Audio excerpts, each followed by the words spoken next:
So that's what you're going to see in this clip tape, those three kind of areas of focus. So the first one is ball screen, and go through 1 through 4. They're going to switch stuff, and we get a little taste of one thing the Magic do that we talked about, which is the late black. And so late black means that a guy, Aaron Gordon right here, calls Terrence Ross off and he tells him to switch. So late black means that it's a late switch and Terrence is going back to the screener. So the Magic do that, and we go through that as well. And now we see the difference in their ball screen coverage. So we get a switch here, 1 through 4. And now in this DHO ball screen with Vooch involved, we get unders, and we get Vooch stepping back and playing drop coverage. So not so much about what Malik does in the situation, but more so about what he's going to see. Next one, same thing. We're getting a ball screen, a high frequency moment for Malik, and we're going through Orlando's habit. So right here, you see Ennis jump early, even though the ball's in the slot and the screen's kind of center, jump early to down the action with the guy in the corner, with Vooch dropping. They want to keep Vooch and Bamba back as far as possible. So setups will be incredibly important. And then also showing once you go through into this ball screen and you get down enough, like they're going to go back and they're going to late black it. So you're going to be attacking one-on-one with Vooch, and to kind of trust what you're seeing and don't let the late black get to you, and continue to power through and play one-on-one with a big downhill. And now we're going to get into kind of the setups. So one of the things that Malik was starting to get with the Timberwolves was he's starting to handle the ball more and get more ball screens. So set up angles and set up footwork. So right now, him and Naz are communicating with their eyes. They know that they're going into a ball screen action. And so the two things is we're worried about setup angle and setup footwork. Change of speed, change of levels, change of direction always. So Malik does a great job here with setup footwork. He gets into his skip, left, and now from this position he can go right or left. His feet are loaded up to go exchange or downhill, but he doesn't do a good job of setting up the ball screen angle. And so we end up not getting anything really successful out of it, but we harped on setup angle and setup footwork because that was going to be important versus the Magic. So here we're going to get into 3-step combinations and why they're so important. We had gone through that the Bulls played low man help and X out defense. So being ready to catch on either spot on the X, wing or corner, and 3-step catches. So Malik does not do a good job of catching here. This catch should have been one of 3 options. It should have been always 3-step catches, and it should have either been catch and shot, catch and pump fake to an option, or swing to a Kogi in the corner. So showing Malik the difference in a bad 3-step catch, and we barely gets away with not turning the ball over here to a Kogi. Colby White should have had that. So just a Malik habit that we harped on. This is going to be a Malik kind of double habit. We're going through 3-step catches here, but we're also going through setup angles. So Malik, when he went to the Timberwolves from the Nuggets, started to get these drag screens, not only with the ball, but without the ball, these drag pin downs.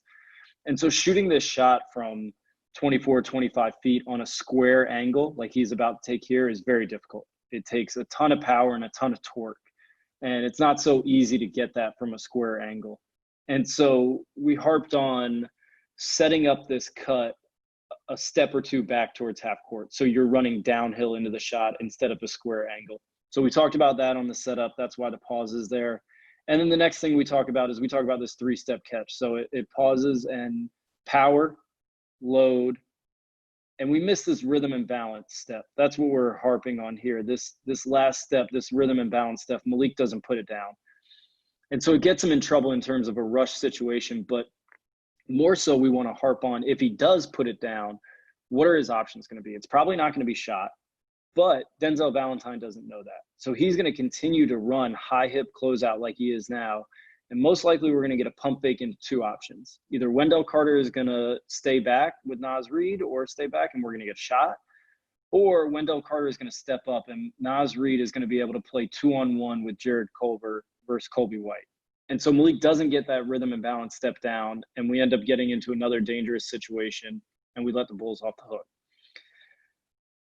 Next one, this is a great setup by Malik. So this is the angle that we're looking for on these drag actions. He sets up this cut a step or 2 above half court, and you'll see this angle is a lot more diagonal. not as square. And so he's going to be able to drive onto this shot 1, 2, 3.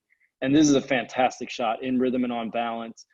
And it's very positive in terms of the angle and what he does. And on target, it's just short. So we had talked a lot when he first started shooting these in Minnesota of like, they take a little bit extra pop from that power step. So that step right here, this one, this left foot, that's what we harped on in this clip. Great setup angle, great read, just drive a little bit more into it, and we'll live with the results. Now the last two, this one's a positive 3-step combination. You can see the difference in that setup, that storytelling setup of 3-step combination catches. Power, right foot, load, left foot, rhythm and balance. And when he gets to there, this is what pump fake storytelling is all about. You're telling a story with your feet, your hips, and your eyes. It doesn't take a massive ball fake with the ball to get a good pump fake. That's not what it's all about. It's about storytelling. So Malik does a great job of storytelling here. High hip closeout from Valentine. Malik's earned that respect as a shooter. And now we get starter step, step back jumper, 3-step combinations again, right? Power, load, rhythm, and balance. And we get a nice 3-point shot wide open. For a shooter like that, that's the best we can hope for. And the last clip, this is about Malik's core 3 changes, playing in rhythm and on balance, and making smart decisions. You know, in this, DHOs are high frequency moments for him. And we always want to make defenses think. If they ever go into ball screens or DHOs, we want them to think. And having a little bit of panic helps with the offense getting advantages. So Malik going under James Johnson and not setting the cut up, that doesn't make the defense think. That's not as dangerous as Malik going over top. If Malik goes over top, Thad Young and Colby White have to communicate and they have to do all this stuff. And we get the extra benefit in this clip. It's perfect because Juancho has the exact same opportunity with James Johnson. And he goes over top of the DHO. And Juancho is not as good a shooter as Malik, but he's a pretty good shooter. So Malik not only gets to see the way he takes the action and getting nothing out of it, but he gets to see Juancho set up the action, go over top. And this panic thinking between Colby White and Otto Porter give Juancho a wide open shot. And so showing Malik the difference of now, look at these guys having to communicate. Otto's saying, you're switching. Maybe Colby's not as aware of what's going on, and it ends up being a wide open shot. So this clip served as 2 folds of showing what was going to go on in the DHO, telling them about Orlando DHO coverage and going under and dropping Vooch, and then also showing Juancho making a great read, a great core 3 setup, and getting a wide open shot out of it. So this would be a typical pregame film session, always keeping it concise and always having a direct plan in terms of the 3 things we want to go over. Always one thing that's a habit that pertains to the team he's going to play that night that he will see in high frequency moments. The second thing is a specific Malik habit that has nothing to do with the team he's playing, just a core habit of himself. And then the third thing is always a combination. Setups and core 3 changes, speed, levels, direction is a Malik habit. And then going over DHOs, how Orlando is going to play it with going under and drop coverage with Vooch and Bamba and all that other stuff. So trying to get as concise of information as we can and pinpointing what are the high frequency moments and what does he need to hear, instead of just throwing a ton of information at him and thinking that because you're giving him everything, that's actually effective. So that's our goal within these film sessions.